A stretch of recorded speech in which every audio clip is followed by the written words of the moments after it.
ஒரு விஷயம் உங்களை பாதிச்சிருக்கு, உங்களால் மீண்டு வர முடியலன்னா, ஒன்று மிகப்பெரிய இழப்பு, அப்படி இல்லைனா மிகப்பெரிய துரோகம், அப்படி இல்லைனா மிகப்பெரிய தோல்வி.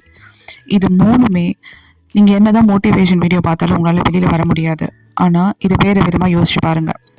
உங்களுக்கு துரோகம் செஞ்சதும் ஆகட்டும், இல்லை இழப்பாகட்டும், உங்கள் தோல்வி ஆகட்டும், உங்களோட வாழ்க்கையில் உங்கள் பயணத்தில் ஏற்பட்டிருக்க ஒரு சூழ்நிலை. உங்களுக்கு துரோகம் செஞ்சவங்க, உங்களை இழப்பு ஏற்படுத்தினவங்க, தோல்வி கொடுத்தவங்க, இல்லை வெற்றியானவங்க, அது அவங்களுடைய வாழ்க்கை. அவங்களோட லைஃப்க்கும் உங்களோட லைஃப்க்கும் எந்த சம்மந்தமுமே இல்லை. உங்களுக்கு அவங்க துரோகம் பண்ணியிருந்தாலும் அவங்க வாழ்க்கையில் அவங்க ஏதோ ஒரு செயல் செஞ்சுருக்காங்க. அது அடுத்த கட்டத்தை அவங்க பார்த்து தான் ஆகணும். ஆனால் நம்ம வாழ்க்கைக்கு வரலாம். உங்களோட வாழ்க்கையில் உங்களுக்கு இந்த மாதிரி ஒரு சூழ்நிலை ஏற்பட்டு இருக்கு அப்படின்னா, இந்த பிரச்சனையிலேயே நீங்கள் சுற்றிக்கிட்டே இருந்தீங்கன்னா உங்களுக்கு இது சொல்யூஷனே தெரியாது. ஏன் இந்த பிரச்சனை வந்துச்சுன்னு உங்களுக்கு தெரியாது.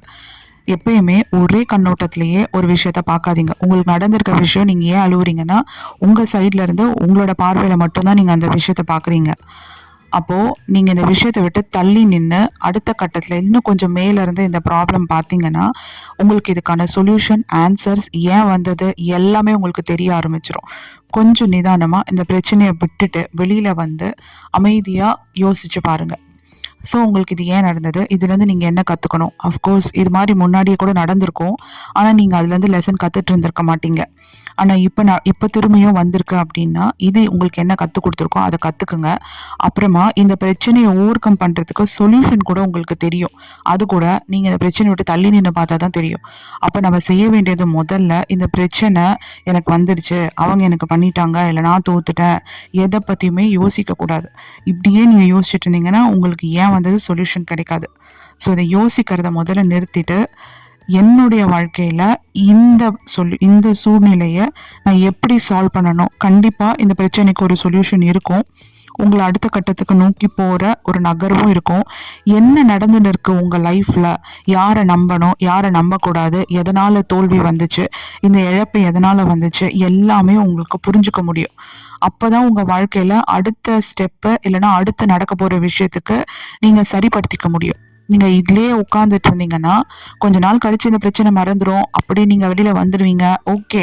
ஆனால் அந்த பிரச்சனைக்கு சொல்யூஷன் கண்டுபிடிச்சிருக்க மாட்டீங்க, சரியா? ஸோ உங்கள் வாழ்க்கையில் நடக்க போகிற ஒவ்வொரு விஷயமும் நீங்கள் யோசித்து செய்யறதுல தான் இருக்குது.